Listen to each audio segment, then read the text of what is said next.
Today, Abel was supposed to wear his wedding suit again and laughed at how tight the sleeves were. Instead, a hospital machine kept making one cold sound. Abel lay on a white bed in the emergency ward at Lagos University Teaching Hospital at Idi Araba, with tubes around him and a bandage on his head. His chest rose.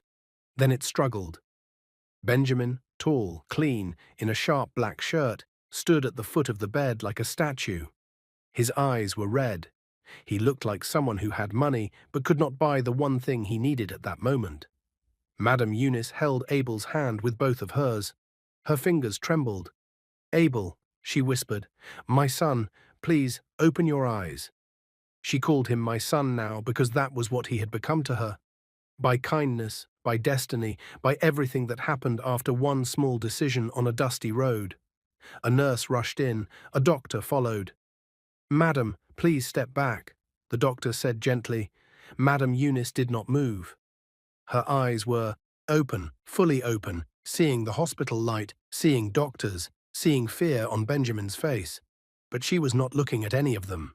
She was staring at Abel's face, like she could command him to wake up with her eyes alone. Then Abel's fingers squeezed hers, just once, her breath caught. Benjamin leaned forward. "Abel, Abel, can you hear me?" Abel's lips moved. No sound came out at first.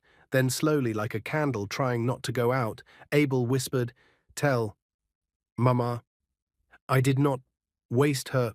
His eyes fluttered. Madame Eunice bent close, tears dropping on his hand. "What are you saying? You will not die, Abel. You will not." Abel tried to breathe again. He really tried, but the monitor suddenly screamed, "Babe!" Doctors pushed forward. Benjamin shouted, "No, please." Madame Eunice held Abel tighter, refusing to let go as the world around her turned into shouting, rushing feet, and panic. And right there, right inside her hands, Abel's body went still. Madame Eunice screamed one long cry that did not sound like a human voice anymore. It sounded like a mother losing her child for the second time. As Madame Eunice cried, a nurse quickly pulled Benjamin aside and whispered something that made his face freeze. Benjamin asked, "Are you sure?" The nurse nodded. Benjamin's mouth opened, but no words came out. Because what the nurse was about to reveal was something that could change everything Abel thought he knew about his life. 4 months earlier, before hospital machines, before wedding plans, before millions of naira and new houses and new hope, Abel's life was simple, not easy, just simple. He lived in Agege, Lagos, in a one-room face-me-I-face-you building, where the walls had cracks like old scars and the ceiling fan made a tired noise whenever light came. He slept on a thin mattress. Sometimes the foam would bite his back. When it rained, water entered through the window and formed a small puddle near his slippers. But Abel did not complain too much, not because he did not feel pain, because he had learned early that complaining does not fill an empty stomach. Abel was 28, dark-skinned, slim, with strong arms from carrying blocks and cement bags at a construction site in Ogba. His palms were hard like sandpaper. His shirt was usually dusty. Even his eyelashes sometimes looked dusty. People in the area called him that orphan boy. He did not like the name, but he did not fight anyone. Because fighting does not bring back parents. His mother died when he was 15. Fever took her fast, so fast that Abel still remembered her voice calling him one night and then being silent the next morning. His father? Abel never knew his father. His mother never talked about him. Anytime Abel asked, her eyes would go far away, like she was looking at a pain she didn't want to remember. So Abel grew up with one big hole in his life, and one small gift, kindness. It was the last thing his mother told him before she died. She held his wrist weakly and said, "Abel, if you have only one bread, share half. God sees." He never forgot. Even when he did not have enough for himself, Abel still tried to help when he could. Not because he was foolish, because he was stubbornly human. That day, Abel finished work late. A supervisor had shouted at them all afternoon because a client came to inspect the building. "Faster, faster! Do you think cement dries with prayer?" the supervisor barked. Abel's shoulders ached. His stomach was empty. All he wanted was to reach home, drink water, and sleep. He took the long road through a dusty community street close to Abule Egba because it was cheaper than taking a second bus. The sun was still bright, but it was lowering, the kind of light that makes the dust in the air shine. As Abel walked, he heard laughter ahead. Not normal laughter, the type that has sharp teeth inside it. He slowed down. Then he saw them. An old woman stood on the roadside with a walking stick. She was blind. It was clear. Her eyes were cloudy and fixed. Tears ran down her cheeks. She wore a torn brown gown, old and tired, like she had been wearing it for too long. Her grey hair was scattered around her face. Her feet were dusty. Her hand trembled around her stick. She looked like someone the world had forgotten. 3 women stood behind her, laughing and pointing.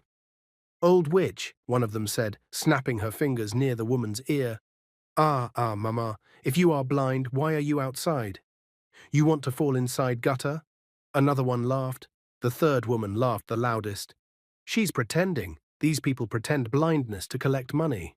Look at her tears. Movie tears." The old woman's lips shook. "My daughters, please, I only want to go home. Somebody should show me the way." But the women only laughed more. Abel's chest tightened. He remembered his mother. Not blind, but sick, weak, trembling. He remembered how people avoided them because sickness made people uncomfortable. He stopped walking. For a second, he argued with himself. If you talk, they will insult you too. If you step in, they may fight you. And you're already tired. Then another voice inside him said, "If you pass like this, you will regret it tonight." So Abel walked forward. The 3 women noticed him and rolled their eyes. "One more hero has come," one of them hissed. Abel did not answer them. He went straight to the old woman and spoke softly, like he did not want to scare her. "Mama," he said, "where is your house?" The woman turned her head toward his voice quickly. Her face was wet with tears and dust. She swallowed. "My son, thank you. My house is behind the old primary school. There is a mango tree near the fence. The house has a small blue gate." Abel nodded. He did not ask more questions. He simply held her hand. The old woman's fingers were thin, but her grip was strong, like someone who had learned to hold on to life tightly. Abel spoke loudly enough for the mocking women to hear. "It's okay, Mama. I will take you home." One of the women scoffed. "As you like. Carry her and go. You think you're doing pastor work?" Another one laughed. "Hope she won't carry you to witch meeting." Abel ignored them, but inside he felt the sting. Not because he feared their words, because he knew words could push people into darkness if they were already weak. So he held the old woman's hand tighter and walked, step by step, slowly. He guided her around potholes, around stones, away from a gutter that smelled like old water. "Small step, Mama," he said. "Okay, good. Now lift your leg." The woman nodded like a child being taught. As they walked, Abel noticed how people looked at them. Some stared, some whispered, some laughed quietly. A little boy even pointed and said, "See, old blind woman." His mother slapped his hand gently. "Don't point," she warned, but her voice lacked power. That was how the world was. People corrected evil softly, like they didn't want to disturb it. They finally reached the place, a small compound, cracked walls, a blue gate, faded like old jeans, a mango tree inside dropping dry leaves. Abel helped her enter. The woman touched the wall like she was greeting her house. "My home," she whispered, and breathed out like she had been holding her breath the whole time. Abel smiled. "Mama, you're safe now." He tried to leave quickly, but the woman turned and stretched her hand out, searching. "My son," she said, "please wait." Abel paused. "Yes, Mama?" She wiped her face with the back of her hand. "What is your name?" "Abel." "Where do you live?" Abel hesitated. In Lagos, some people asked questions for bad reasons. Abel had learned to be careful, but something about the woman's voice did not feel like danger. It felt like memory. He answered, "I live in Agege, off Old Otter Road. Face me, I face you building near the vulcanizer shop." The woman repeated it slowly, like she was saving it in her mind. "Agege, off Old Otter Road, near vulcanizer." Abel shifted. "Mama, are you okay? Do you have anyone with you?" The woman's shoulders dropped. "No," she said quietly. "It is only me." Abel's heart pinched. He looked around. The house was too quiet. No radio, no voices. Just loneliness, sitting in the corners. Abel dug into his pocket and brought out what he had left. One meat pie he planned to eat on the road, already warm and soft from the heat. "Mama," he said, putting it in her hand. "Please eat this." The old woman's fingers touched it and froze. "My son," she whispered, voice breaking, "God will remember you." Abel laughed awkwardly, embarrassed by praise. "It's nothing," he said, but the woman shook her head slowly. "No," she said firmly. "It is something." Then she raised her hand and touched Abel's face. Her palm was rough, warm. She touched his cheekbones, then his forehead, then his chin, like she was trying to see him with her hands. Abel stood still. He did not know why his eyes suddenly burned. The woman's lips moved. She said something under her breath, like a prayer, like a promise. Then she smiled through her tears. "I am Madame Eunice," she said. "I will not forget you, Abel." Abel swallowed hard. He simply nodded. "Thank you, Mama. I have to go." He turned to leave. But as he stepped out of the compound, he felt a strange chill, even though the sun was still hot.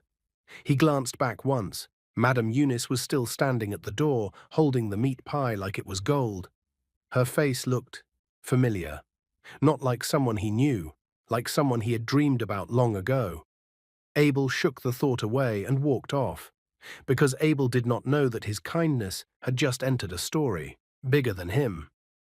That night, Abel reached home tired. He poured water on his face, ate a gari with ground nut. His neighbor, a loud man named Kunle, shouted from next door, "Abel, you no go marry. You go just day work, work, work." Abel forced a laugh.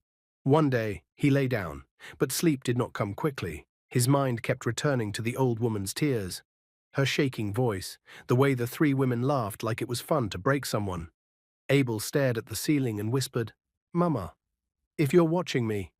I tried today.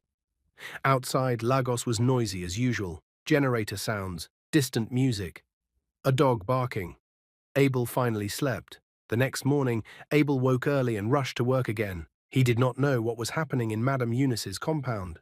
He did not see the dust rising outside her gate. He did not hear the sound that made neighbors run out in shock. Because that morning, an expensive SUV, black, shining like a mirror, drove into the street and stopped at Madame Eunice's gate. People gathered. Who is that? Is it politician? Maybe it's one of those rich men that do empowerment. Then the driver came down. A man stepped out. He wore a sharp suit. His shoes looked like they had never touched dust. His face was tight with emotion, like he had been holding tears for many years. He walked to the gate slowly, as if afraid the house would disappear if he moved too fast. He knocked. "Madame Eunice," he said, "it's me." Inside, Madame Eunice sat on her old chair, holding her walking stick. She heard the voice and froze. Her lips parted. Her whole body shook. "My God," she whispered. "That voice." The gate opened, and the man dropped to his knees on the dusty ground like a child. "Mummy," he cried, voice breaking, "it's Benjamin." Madame Eunice's walking stick fell from her hand, her arms stretched out in the air, searching blindly, desperately. "Benjamin," she cried, my son that they told me is dead."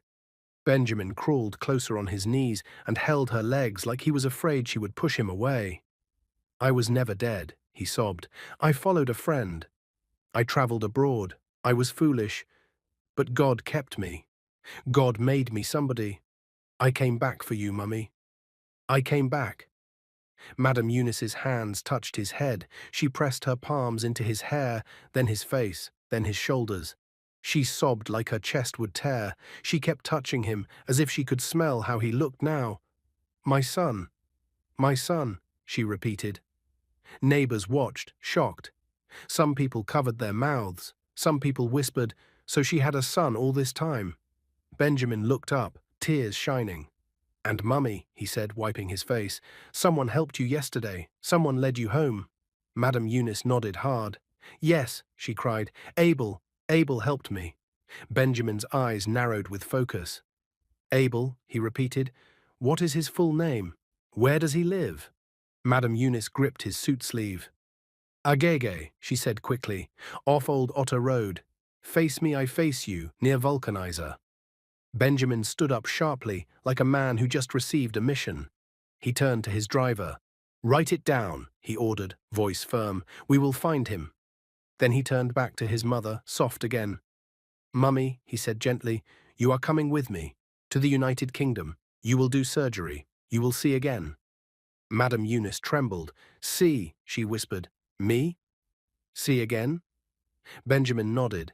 Yes. And for the first time in years, Madame Eunice smiled, not the kind of smile that pretends. A real one. But deep inside her, a fear still lived. What if this joy is too big? What if it breaks? That evening, as Benjamin packed Madame Eunice's things, a neighbor, one of the same women who mocked her yesterday, walked closer and hissed under her breath. So she has a billionaire son? Her eyes turned dark, and she whispered something that made another woman beside her gasp. Find that Abel boy, she said quietly, before Benjamin finds him first. Because some people don't get happy when they see goodness rewarded. They get jealous, they get desperate. And that night, as Abel slept in his small room in Agege, unaware that his life was already changing, a shadow stopped outside his door. And the shadow raised a hand to knock. Kapam. Kapam. Kapam. Abel opened his eyes sharply. His heart began to race. Who is that? He called, voice tight. But the person outside did not answer. They only knocked again, slower this time. Keep ham. Keep ham. Keep ham. And Abel realized something was wrong, very wrong, because nobody visits him at night. Commentary, lessons, and character psychology. Human sounding, Abel's kindness is not storybook kindness. It's the kind that costs you something. He was tired, hungry. He could have passed, but he didn't. That choice shows a strong heart shaped by pain, not comfort. Madame Eunice is not just a blind woman. She's a mother carrying 20 years of grief in her body. That's why she touched Abel's face like that. Her world is made of sound, touch, and memory. She recognizes goodness like someone who has been starving for it. And those women mocking her. That's real life too. People laugh at what scares them. They laugh at weakness because they think it will never be them. But life has a way of humbling proud mouths. The knock came again. Kapam. Kapam. Kapam. Abel sat up on his thin mattress, his heart beating faster than normal. His room was dark, except for the small moonlight squeezing in through the broken window. Who is that? He asked again, louder this time. No answer, only silence. Then footsteps. Light ones, like someone was thinking twice. Abel slid his feet into his rubber slippers and stood slowly. His hands were shaking, not because he was weak, but because night knocks were. Never good news in his part of Lagos. Landlords came with police at night. Area boys came at night. Bad news always preferred darkness. He reached the door and placed his ear against it. He heard breathing. Then a voice, low and controlled. Abel, please don't shout. Abel froze. Who are you? He whispered back. It's me, the voice said. My name is Benjamin. I'm looking for you because of my mother. Abel's brows pulled together. Mother. He unlocked the door just a little and peeked out. What he saw confused him. A tall man stood there in clean clothes that looked too expensive for the corridor they were standing in. A black SUV was parked a little distance away, its headlights off, but its presence loud. The man's eyes were red, not drunk red, crying red. Are you Abel? The man asked again, softer now. Yes, Abel said slowly, but what do you want from me? Benjamin exhaled deeply, like someone releasing years of weight. My mother is Madame Eunice, he said. Abel's chest tightened. The blind woman? He asked without thinking. Benjamin nodded. She was blind. Abel opened the door fully now. What happened to her? He asked quickly. Is she okay? Benjamin's face changed. His lips trembled, then curved upward. She's alive, he said, and she's safe, because of you. Abel leaned against the wall without meaning to. Benjamin continued, his voice breaking in places. I came back to Nigeria yesterday after 20 years. People told my mother I was dead. But I wasn't. I was just foolish. I chased money. I forgot home. He swallowed. When I found her yesterday, she told me everything. About how people mocked her, about how she cried on the road, about how one young man stopped, held her hand, and took her home. Benjamin looked straight at Abel. She never forgets names. Even blind, she doesn't forget kindness. Abel felt his throat tighten. I only helped her, he said quietly. Anybody would have done the same. Benjamin shook his head slowly. No, he said. Most people didn't. They stood there in silence. Then Benjamin said something Abel never expected. Please, he said, come with me. Abel blinked. Come. Where? To see my mother, Benjamin replied. She's leaving Nigeria tomorrow. She begged me not to go without seeing you. Abel hesitated. This was moving too fast, too strange. His life didn't work like this. I have work tomorrow, Abel said weakly. Benjamin smiled sadly. So did I once, but some moments are bigger than work. He paused. And Abel, my mother wants to thank you properly. Abel looked around his room, the cracked wall, the hanging shirt, the empty bucket. Then he nodded. Okay, he said. Abel had never sat inside a car like that before. The seats were soft, the air smelled clean. The road lights reflected on the shiny dashboard. He sat stiffly, afraid to dirty something. Benjamin watched him quietly. You don't have to be tense, Benjamin said. Relax. Abel gave a small laugh. This is not my normal world. Benjamin nodded slowly. It used to be mine too. They drove through Lagos streets that Abel only saw from afar. Quiet roads, tall fences, bright security lights. Finally, the SUV stopped in front of a compound with guards. Abel's heart dropped. What if this is a mistake? Benjamin stepped out and opened the door for him. Come, he said. Inside the house, Madame Eunice sat on a couch, holding her walking stick even though she didn't need it at that moment. The moment Abel entered, she lifted her head. Abel? She called. Yes, Mama, he answered, surprised. She smiled widely. My son, she cried. She stood up and walked toward him carefully but confidently. Abel rushed forward to support her, but she waved him off. I can walk, she said proudly. Then she reached him and hugged him. Tightly. Abel froze. No one had hugged him like that since his mother died. She cried into his shoulder. This is the boy, she told Benjamin. This is the one God used. Abel felt his eyes sting. Mama, I didn't do much, he whispered. She pulled back and held his face with both hands, this time with open eyes. She gasped softly. So this is how you look, she said, smiling through tears. You look like a good heart. Benjamin turned away quietly, wiping his face. They sat together. Madame Eunice told Abel everything, about Benjamin, about the trip to the United Kingdom, about the surgery that would restore her sight fully. Then Benjamin spoke. Abel, he said carefully, you helped my mother when the world laughed at her. I cannot pretend it didn't matter. Abel shook his head quickly. Sir, please. Benjamin raised his hand gently. Let me finish, he said. I want to help you too. Abel laughed nervously. I don't need help. I'm okay. Benjamin studied him. That's exactly why I want to help you, he said. Madame Eunice placed her hand on Abel's knee. Let him help you, she said softly. You did not reject me when I was nothing. Abel swallowed hard. Benjamin continued, I'll be back from London in a few weeks. When I return, we'll talk properly. Abel nodded, overwhelmed. The next morning, the SUV left the compound with Madame Eunice inside, heading to the airport. She waved from the window. Abel, she called, wait for me. Abel waved back, smiling. He did not know why his chest felt heavy. 2 weeks later, Benjamin returned. And Abel's life began to move faster than his heart could follow. Benjamin bought Abel a small but clean house, not far from where he used to live, but worlds apart from his old room.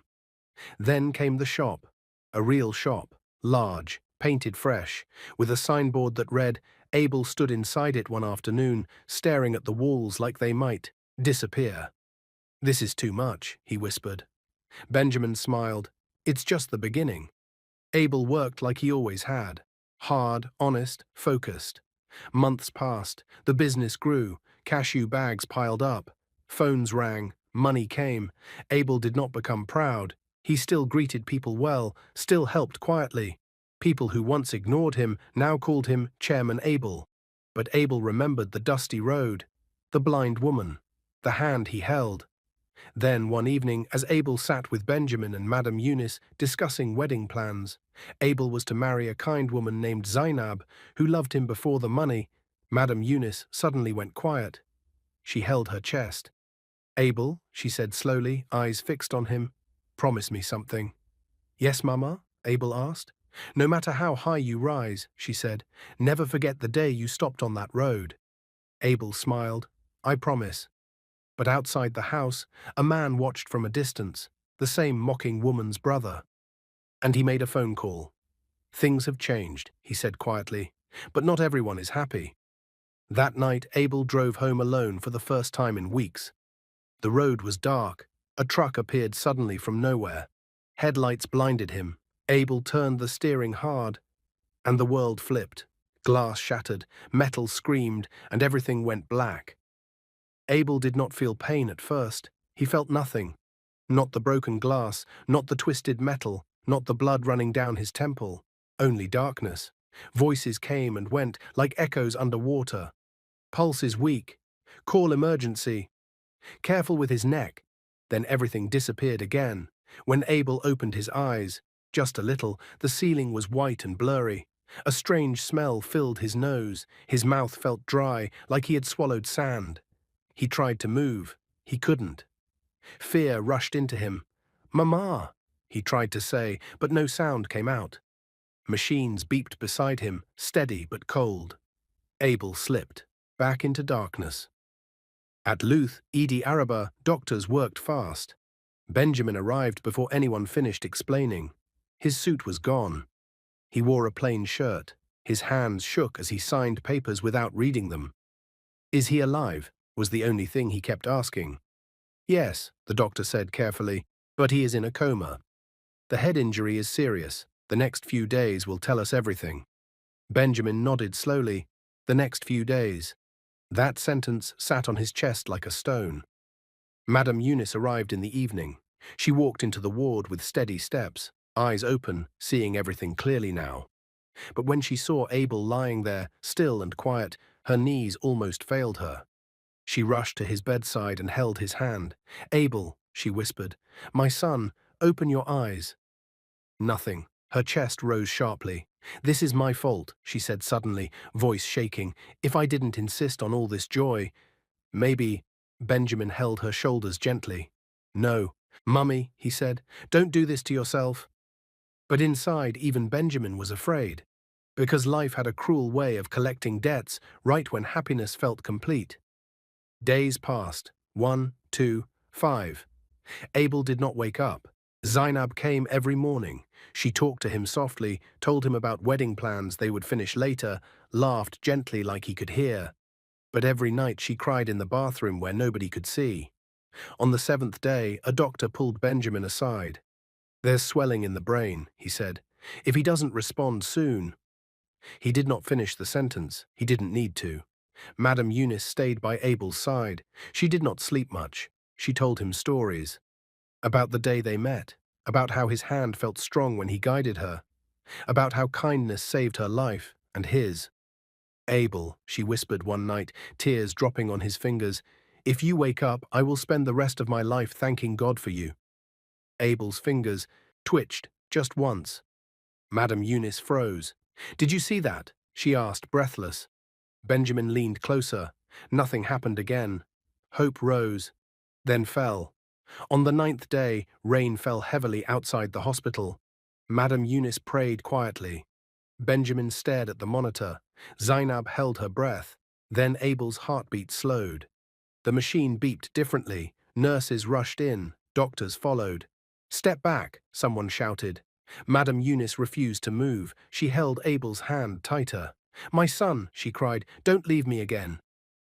Abel's lips moved slightly. A sound tried to come out. The room went silent. Everyone leaned in.